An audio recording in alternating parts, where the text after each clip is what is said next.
அழுவதால் மன அழுத்தம் குறைகிறது.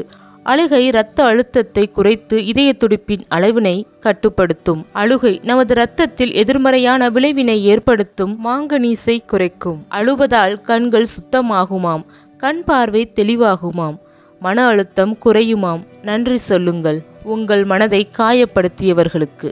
நீ அழும்போது முதலில் ஆறுதல் சொல்வது, நீ நேசித்தவராக இருக்க மாட்டார், உன்னை நேசித்தவராகத்தான் இருப்பார். நம்மை விட இன்னொருவர் முக்கியமாகிவிடும் போது கோபம், விவாதம், அழுகை இவை எதுவும் முன்னுரிமை தரப்போவதில்லை. தன்மானத்துடன் விலகி போவதே சிறந்தது. உங்கள் அன்பானவர்களை காயப்படுத்தும்படி எதையும் பேசாதீர். கோபத்தில் நீங்கள் கொட்டும் ஒவ்வொரு வார்த்தையும் முள்ளாக குத்தி கிழிக்கும். கோபத்தில் உங்கள் அன்பானவரையும், கோபம் தணிந்த பின் உங்களையும். தனியாயிருக்கிறோம் என்று கலங்காதே. இனி உன்னை காயப்படுத்த யாரும் இல்லை என நிம்மதியாயிரு. பக்குவம் என்பது காயப்படுத்தியவர்களை காயப்படுத்த வாய்ப்பிருந்தும் காயப்படுத்தாமல் கடந்து செல்வதே. வாழ்க்கையில் விதியின் சதியால் பாதிக்கப்பட்டவனும் சோதிக்கப்பட்டவனும் பாவப்பட்டவன் அல்ல, பக்குவப்பட்டவன். நீ உத்தமனாக வாழ வேண்டாம், ஆனால் எதற்கும் உதவாதவனாக மட்டும் வாழ்ந்து விடாதே. எதிரில் நிற்பது யார் என்பது முக்கியமில்லை, எப்படி எதிர்கொள்ளப் போகிறோம் என்பதே முக்கியம். நாம் அழும்போது மற்றவர்கள் அமைதியாக நின்றால் அது நம் பிறந்த நாள். நாம் அமைதியாக கிடக்கும்போது மற்றவர்கள் அழுதால் அது நம் இறந்த நாள். வாழ்வுக்கும் மரணத்திற்கும் இடைப்பட்ட காலத்தை கடந்து செல்ல அன்பானவர்களும் பண்பானவர்களும் சில துரோகிகளும் பல எதிரிகளும் தேவைப்படுகிறார்கள். இல்லாத சில விஷயங்களை நினைத்து கொண்டு இருக்கின்ற பல விஷயங்களை இழந்து விடுகிறோம். கடைசியில் உன்னிடம் மிஞ்சுவது உன்மேல் நீ கொண்ட நம்பிக்கை மட்டுமே. அதை மட்டும் என்றும் இழந்து விடாதே. அது உன்னை எந்த சூழ்நிலையிலும் மீட்டெடுக்கும். நீ ஒவ்வொரு முறை வாழ்க்கையில் வரும்போதும் நிறைய கற்றுத்தருகிறாய். இருந்தும் எங்களுக்கு உன்னை பிடிப்பது இல்லை. நீதான் வெற்றியின் முதல் படி. இப்படிக்கு தோல்வி. எந்த உறவாக இருந்தாலும் அது உண்மையான பாசம் இருந்தால் மட்டுமே நீங்கள் விலகி நின்றாலும் உங்களை விரும்பி வரும். கொஞ்சம் அனுசரித்து வாழ்வது நல்ல வாழ்க்கை. எல்லாவற்றையும் அனுசரித்து வாழ்வது நரக வாழ்க்கை. இந்த உலகமே உன்னை திரும்பி பார்க்க செய்ய வேண்டும் என்றால் நீ யாரையும் திரும்பி பார்க்காதே. உனது வேலையில் கவனம் செலுத்து. ஒரு பறவை மரத்தின் கிளையில் அமரும்போது அது எந்த நேரத்திலும் முறிந்துவிடும் என்ற பயத்தில் அமருவதில்லை. ஏனென்றால் பறவை நம்புவது கிளைகளை அல்ல, அதன் சிறகுகளை. நம்பிக்கைதான் வாழ்க்கை. மனிதன் உணவின்றி 40 நாட்களும், நீரின்றி 3 நாட்களும், காற்றின்றி 3 நிமிடமும் உயிர் வாழலாம். ஆனால் நம்பிக்கையின்றி 3 நொடிகள் கூட உயிர் வாழ இயலாது. கனவுகள் மெய்ப்பட கடினமாய் உழை. காட்சிகள் கண்ணில் பின்பங்களாக தோன்றினாலும் நீ நினைத்தால் ஒரு நாள் நிழலும் நிஜமாகும். நீ ஒருவரை பற்றி தவறான செய்திகளை கூறி அழிக்க நினைத்தால் உன்னை ஒருவன் மற்றொரு இடத்தில் மிக கேவலமாக சொல்லி அழித்து விடுவான்.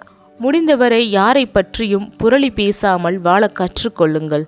சிலரிடம் சில விஷயங்களை புரிய வைக்க கஷ்டப்படுவதை விட சிரித்துவிட்டு கடந்து செல்வதே சிறந்தது. துன்பத்தை தூரமாக வைத்து இன்பத்தை இதயத்தில் வைத்து நம்பிக்கையை நமக்குள் வைத்தால் எல்லாம் வெற்றியாகும்.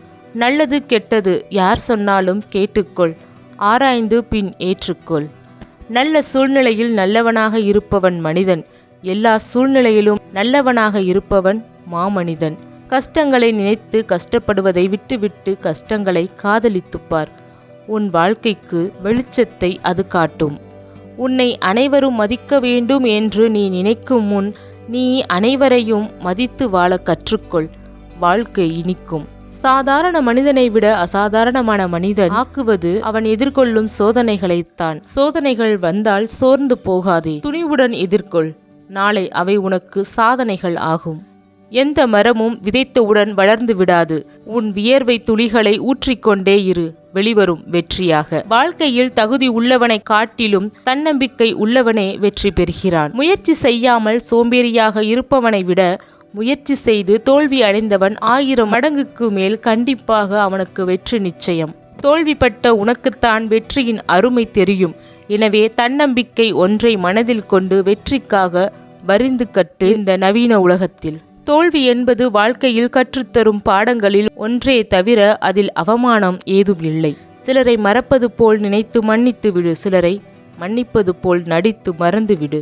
உன்னை வீழ்த்தும் அளவிற்கு விதிகள் எழுதப்பட்டிருந்தால் விதிகளை வீழ்த்தும் அளவிற்கு வழிகளும் நிறுவப்பட்டிருக்கும். தளராதே, துணிந்து செல்.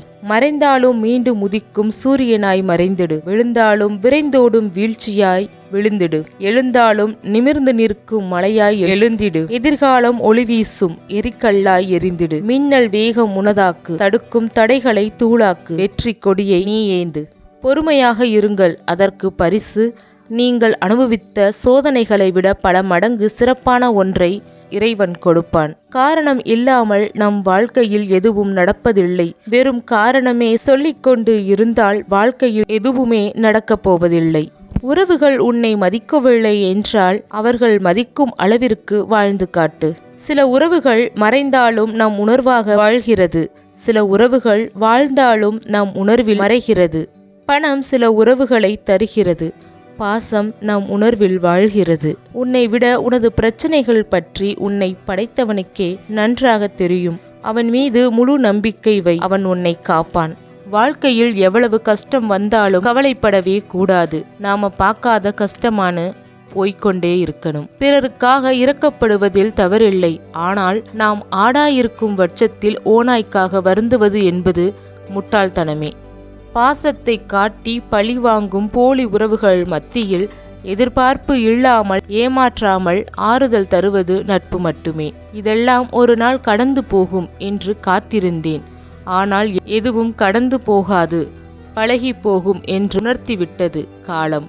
பதிலுக்கு பதில் பேசுபவர்கள் அறிவாளிகளும் அல்ல, மௌனமாய் விலகி நிற்பவர்கள் முட்டாளும் அல்ல. தேசத்துக்கு கிடைக்கும் மதிப்பு கூட பாசத்துக்கு கிடைப்பதில்லை. கடந்து போக கற்றுக்கொள். இந்த மாயமான உலகில் காயங்களுக்கு நியாயங்கள் தேடாமல். தனித்திருப்பது நல்லது மட்டும் இல்லை, அவசியமானதும் கூட. சுற்றியுள்ள உறவுகள் கொரோனாவை விட கொடூரமான வைரசுகளாக இருக்கும் சூழ்ச்சியில் இதயம் நில்லாமல் துடிக்காது. இன்பம் துன்பம் இல்லாமல் வாழ்க்கை இனிக்காது. இன்பமோ துன்பமோ எது வந்தாலும் எதிர்கொள், துவளாதே. சமநிலையில் நாம் இருந்தால் வாழ்க்கை சுகம்தான். சில சூழ்நிலைகளை கடந்து செல்ல உடல் வலிமையை விட மன வலிமை அதிகம் தேவைப்படுகிறது. வாழ்க்கையில் வீழ்ந்தது இல்லை என்பது பெருமை இல்லை, வீழ்ந்தாலும் எழுந்தேன் என்பதே பெருமை.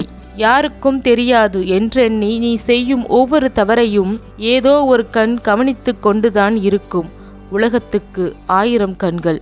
மற்றவர்கள் தட்டி கேட்கவில்லை என்பதற்காக எந்த தவறும் சரி என்று ஆகிவிடாது.